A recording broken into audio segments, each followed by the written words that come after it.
প্রিয় দর্শক শ্রোতা, আসসালামু আলাইকুম এবং অশেষ শুভকামনা সবার জন্যে। বর্ষ পরিক্রমায় ঘুরে ফিরে আবার চলে এসেছে জুলাই। 2 বছর হয়ে গেছে। সেই সব উত্তাল দিনগুলোর কথা কিন্তু আমরা এখনো ভুলিনি। তো সম্প্রতি গণমাধ্যমে এসছে বেশ কিছু ভাইরাল মুহূর্ত। জুলাই আগস্টে যেই বিষয়গুলো সামনে এসেছিল, কতগুলো বিশেষ মুখ ভাইরাল হয়েছিল সেই মুহূর্তে। আর শুধু তারা নিজেরা ভাইরাল হয়নি, বাংলাদেশের লাখো কোটি মানুষকে উজ্জীবিত করেছিলেন তারা নতুন করে, নতুন উৎসাহ উদ্দীপনায় শেখ হাসিনার মতো কুখ্যাত মনস্টারকে বিদায় করবার জন্যে। তো অত্যন্ত গুরুত্বপূর্ণ সেই সব মুখগুলো তখনকার সময় এবং এখনও সব সময়ের জন্য আমি মনে করি। তো সম্প্রতি এমন 7টি মুখ আমি একসঙ্গে একটি গণমাধ্যমে দেখলাম। তাদের সম্পর্কে বলা হয়েছে যারা সেই সময় ভাইরাল হয়েছিলেন, ঐতিহাসিক মুহূর্তগুলো তুলে ধরা হয়েছে, তখনকার তাদের ভূমিকা এবং এখন তারা কী করছেন 2 বছর পর, সেই বিষয়ে কিছু আপডেটস সেই প্রতিবেদনটিতে ছিল। আমার খুব ভালো লেগেছে পড়ে, নস্টালজিক বোধ করছিলাম। 2 বছর আগে আমি খুব চট করে ফিরে গিয়েছিলাম। তো আমি আশা করছিলাম যে আপনাদেরও হয়তো ভালো লাগবে সেই বিষয়গুলো, তাই এই এপিসোডটি করছি। তো দেরি না করে তাদের সম্পর্কে সরাসরি আলোচনায় চলে যাব। আমি বিশ্বাস করি থাম্বনেল থেকে আপনারা আন্দাজ করতে পেরেছেন আমি কাদের ছবি, কোন প্রিয় মুখগুলো আপনাদের সঙ্গে শেয়ার করতে চাইছি প্রিয় দর্শক শ্রোতা। তো প্রথমেই কথা বলবো শায়লা আক্তার শশীকে নিয়ে। নিশ্চয়ই অনেকের মনে থাকবার কথা, সেদিন ছিল 2রা আগস্ট 2024। তো সেদিন রাজুক উত্তরা মডেল কলেজ ক্যাম্পাসের আশেপাশে হাজারো মানুষ একত্রিত হয়েছিলেন, কারণ সেই কলেজের একজন শিক্ষার্থীকে গ্রেপ্তার করা হয়েছিল। তো সেইখানে প্রতিবাদী উপস্থিত মানুষদের মধ্যে ছিলেন সেই কলেজের বর্তমান এবং প্রাক্তন শিক্ষার্থীরা, অভিভাবকেরা এবং শিক্ষকবৃন্দ। তো সেখানে একজন প্রাক্তনী অনেকের ভিড়ে শায়লা আক্তার শশী তার আরেকজন মেয়ে বন্ধুকে নিয়ে রিকশার উপর বসে, এবং সেদিন মুষলধারে বৃষ্টি ঝরছিল, আকাশ ভেঙে বৃষ্টি নেমেছিল উত্তর এলাকায়। সেখানে রিকশায় বসে ভিজে ভিজে শশী স্লোগান তুলেছিলেন তার বন্ধুকে নিয়ে, আমার ভাই মরল কেন, প্রশাসন জবাব চাই। আর সেই মুহূর্তটি হয়ে গিয়েছিল ভাইরাল, আর বহু মানুষ বিশেষ আগ্রহ নিয়ে সেই ছবিটি শেয়ার করেছিলেন, দেখেছিলেন, এবং দেশের সীমানা ছাড়িয়ে আন্তর্জাতিকভাবে ছড়িয়ে পড়েছিল সেই সব ছবি প্রিয় দর্শক শ্রোতা। তো 4 বছর পর সেই শায়লা আক্তার শশী এখন কোথায়, জুলাই অভ্যুত্থান সম্পর্কে তিনি কি ভাবছেন, সেইটি আমাদের একটু জানা দরকার। তো এখন সেই শশীর সাক্ষাৎকার সম্প্রতি গণমাধ্যম নিয়েছে। আসলে 7জন ব্যক্তি যাদের সম্পর্কে কথা বলবো তাদের প্রত্যেকের সাম্প্রতিক সাক্ষাৎকারে উঠে এসেছে তারা এখন কি করছেন, কোথায় আছেন। তো শশী এখন ব্র্যাক বিশ্ববিদ্যালয়ে 4র্থ বর্ষে অধ্যয়ন করছেন, তো একজন শিক্ষার্থী এখনও। তো শশী জুলাই অভ্যুত্থান সম্পর্কে তার প্রাপ্তি, তার হতাশা এইসব শেয়ার করছেন গণমাধ্যমকে। তো তিনি বলেছেন তিনি সেই সব দিনের জন্য একই সঙ্গে গর্ব এবং আফসোস বোধ করছেন, এবং বলেছেন যে তার কেন এত সাহস হয়েছিল সেই দিন তিনি বুঝতে পারেননি, যথেষ্ট সাহসী তিনি হয়ে উঠেছিলেন। আর আফসোস করেছেন সেই গণমাধ্যম থেকে আমাদের যে প্রত্যাশা ছিল সেই গণ অভ্যুত্থান পরবর্তী বাংলাদেশে, সেইটি পূরণ হয়নি। তার বিবেচনায় বাংলাদেশের স্বপ্ন ছিল, মানুষ জীবন দিয়েছে, মানুষের স্বপ্ন ছিল সিস্টেম বদলাবার, দল কিংবা ব্যক্তি বদলাবার না। তাই শশী বলছেন সেই সিস্টেমে একই সময় আমরা ঘুরে ফিরে একই সিস্টেমে আবর্তিত হচ্ছি, কিছুই বদলায়নি, শুধু বদলিয়েছে দল আর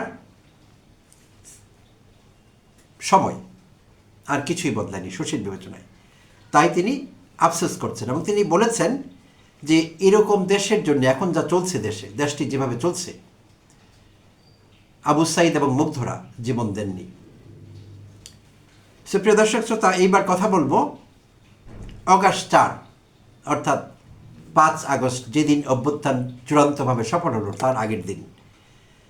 4 আগস্ট রাজধানীর কারওয়ান বাজারে টিনের ঢাল হাতে নিয়ে একজন স্যানিটারি মিস্ত্রি নাসির খান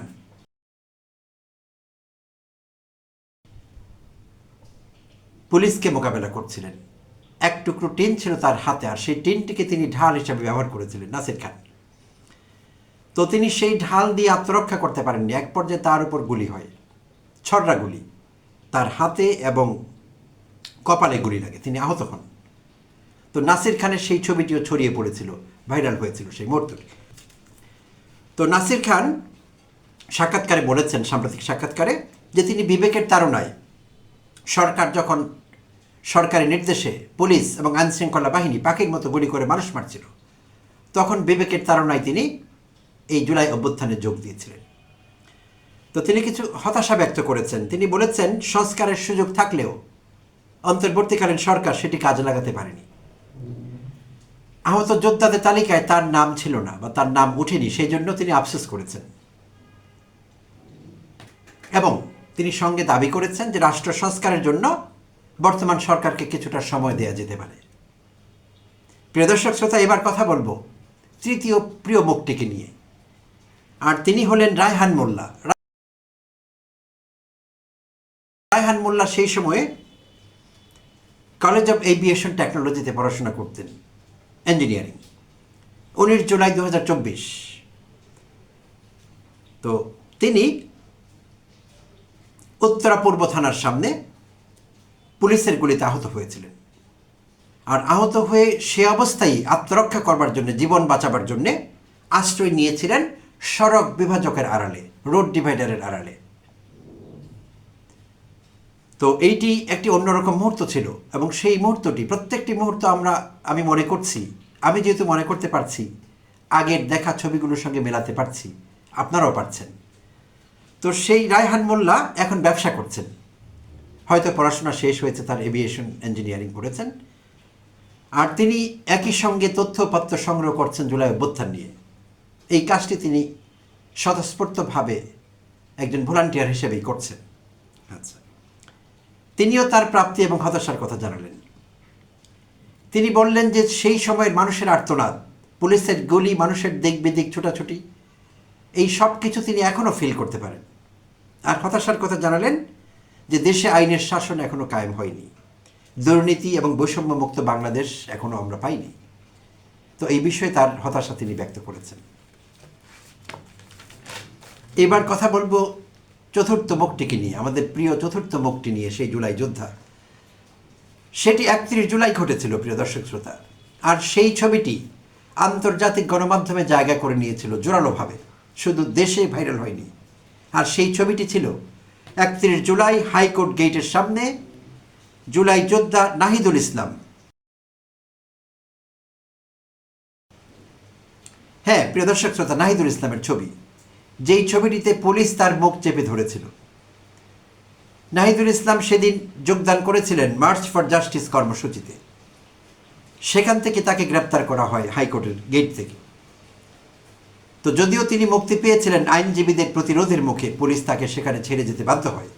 বাট শাহবাগ থানার তৎকালীন ইন্সপেক্টর আরশাদ হোসেন, যিনি নাহিদুল ইসলামের মুখ চেপে ধরেছিলেন, নাহিদুল ইসলামের অপরাধ ছিল, তিনি আরশাদ হোসেনের কাছে জানতে চেয়েছিলেন যে আর কত গুম খুন করলে আপনাদের মনে শান্তি আসবে। এই অপরাধে ইন্সপেক্টর আরশাদ সেদিন তার মুখ চেপে ধরেছিলেন এবং তাকে বলেছিলেন তোকে মেরে ফেলব। বাট সেদিন উদ্ধার পান নাহিদুল ইসলাম আইনজীবীদের সহযোগিতায়। তো নাহিদুল ইসলাম নিউ মডেল ডিগ্রি কলেজ থেকে স্নাতক পরীক্ষা দিয়েছেন, এটি তার লেটেস্ট স্ট্যাটাস। এখন তিনি স্নাতক পরীক্ষা দিয়ে সম্ভবত ফল প্রত্যাশী।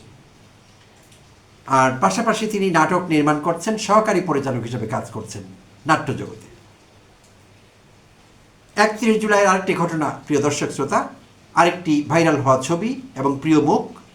2024 31 জুলাই নাহিদুলের মতোই মার্চ ফর জাস্টিসে যোগ দিয়েছিলেন স্ট্যামফোর্ড বিশ্ববিদ্যালয়ের ছাত্রী নুসরাত জাহান।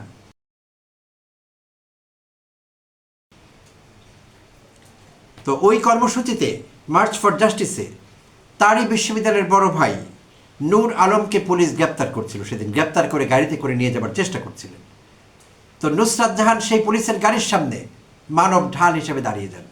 আর তার সেই প্রতিরোধী এবং প্রতিবাদী ভূমিকা সেদিন ছড়িয়ে পড়েছিল সামাজিক যোগাযোগ মাধ্যম সহ সব গণমাধ্যমে, এবং সম্ভবত এই ছবিটি আন্তর্জাতিক গণমাধ্যমে জায়গা করে নিয়েছিল। নুসরাতের সেই পুলিশের গাড়িকে আটকে দেওয়া, সামনে দাঁড়িয়ে থেকে সেই ছবিটি। তো নুসরাত জাহান এখন কি করছেন বা তার হতাশা এবং প্রাপ্তি কি আছে জুলাই অভ্যুত্থান নিয়ে? তো তিনি বলেছেন যে জুলাইয়ের আগে তিনি জানতেন না যে তিনি যে এতটা সাহসী। আচ্ছা, তিনি বলেছেন যে শেখ হাসিনার পতন এবং ভোটাধিকার এই দুটো ছাড়া আর কিছু অর্জন তিনি এই মুহূর্তে দেখছেন না। তিনি হতাশা ব্যক্ত করেছেন, আইনের শাসনের উপর জোর দিয়েছেন, সরকার যাতে আইনের শাসন কায়েম করে এদেশে, এবং জুলাই সনদ সরকার এখনো বাস্তবায়ন করেনি, সেই জন্য তিনি তার হতাশা ব্যক্ত করেছেন। তো তিনি এখনও স্ট্যামফোর্ড বিশ্ববিদ্যালয়ের শিক্ষার্থী। আচ্ছা, এবার কথা বলবো দুই বোনকে নিয়ে, মিম আক্তার এবং মিতু আক্তার। তারিখটি ছিল 5 আগস্ট বিকেলে। 5 আগস্ট দুপুর থেকেই আমরা দ্বিতীয় স্বাধীনতা ভোগ করছিলাম, কিন্তু মিতু আক্তার এবং মিম আক্তারের জন্য সেই দিনটি খুব একটা আনন্দ ঘন ছিল না, অন্য অনেকের মতোই। তাদের ভাই ইসমাইল হোসেন রাব্বি শহীদ হয়েছিলেন পুলিশের গুলিতে, আর সেই শহীদ ভাইয়ের লাশ সরিয়ে নেবার চেষ্টা করছিলেন দুই বোন, লাশটি বাঁচাবার চেষ্টা করছিলেন, এবং এই লাশ নিয়ে চানখারপুলে দুই বোন মিছিল করেছিলেন। তাদের সঙ্গে আরও ছাত্র জনতাও যোগ দিয়েছিলেন। সেই ছবিটি ভাইরাল হয়েছিল, আন্তর্জাতিক গণমাধ্যমেও জায়গা করে নিয়েছিল। মিতু আক্তার এবং মিম আক্তারের ভাইয়ের লাশ কাঁধে মিছিল করা এবং লাশ বাঁচাবার চেষ্টা করা সেই ছবিটি।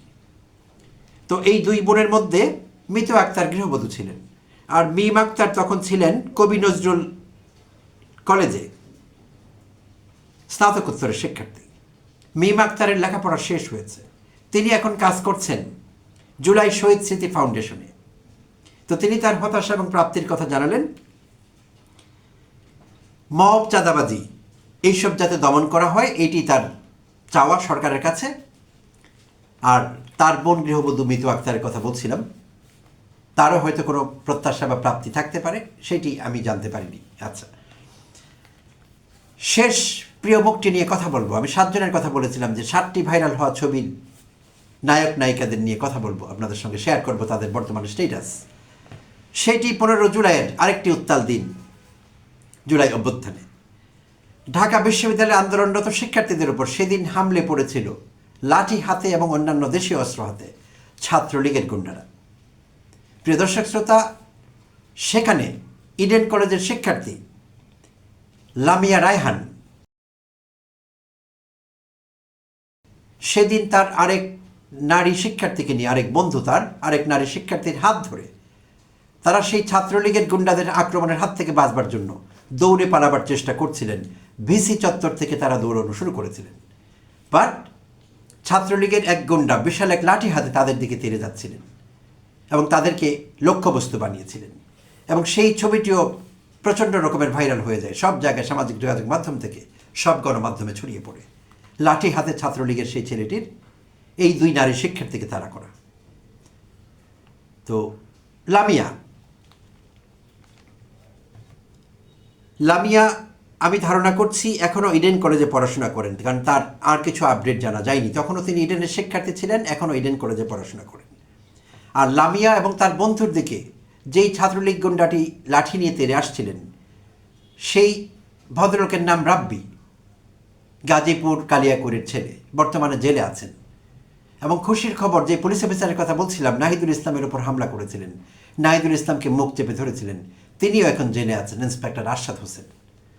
সুপ্রিয় দর্শক শ্রোতা, এই জুলাইয়ের প্রিয় মুখগুলো আমাকে স্মৃতি জাগানিয়া ঘটনা হিসাবে আমার জন্য কাজ করেছিল। আমি স্মৃতিকাতর হয়েছিলাম অল্প সময়ের জন্য হলেও, রুদ্ধশ্বাসে তাদের সর্বশেষ পরিস্থিতি জানবার চেষ্টা করেছিলাম। তাই সেই তাগিদ থেকে আপনাদের সঙ্গে শেয়ার করতে চাইলাম। সো আশা করছি আপনারা বিষয়গুলো জেনে মিশ্র অনুভূতি হয়েছে আপনাদের, এবং অনেকেই অতীতে ফিরে গেছেন, আর যাওয়াই স্বাভাবিক। সো অনেক অনেক ধন্যবাদ জানবেন সঙ্গে থাকবার জন্যে। আপনাদের সঙ্গে আবারও তাড়াতাড়ি মিলিত হব অন্য কোনো এপিসোডে। সেই পর্যন্ত সবাই ভালো থাকবেন। আর আপনি যদি প্রথমবার আমার চ্যানেলটি দেখছেন তো দয়া করে সাবস্ক্রাইব করবেন।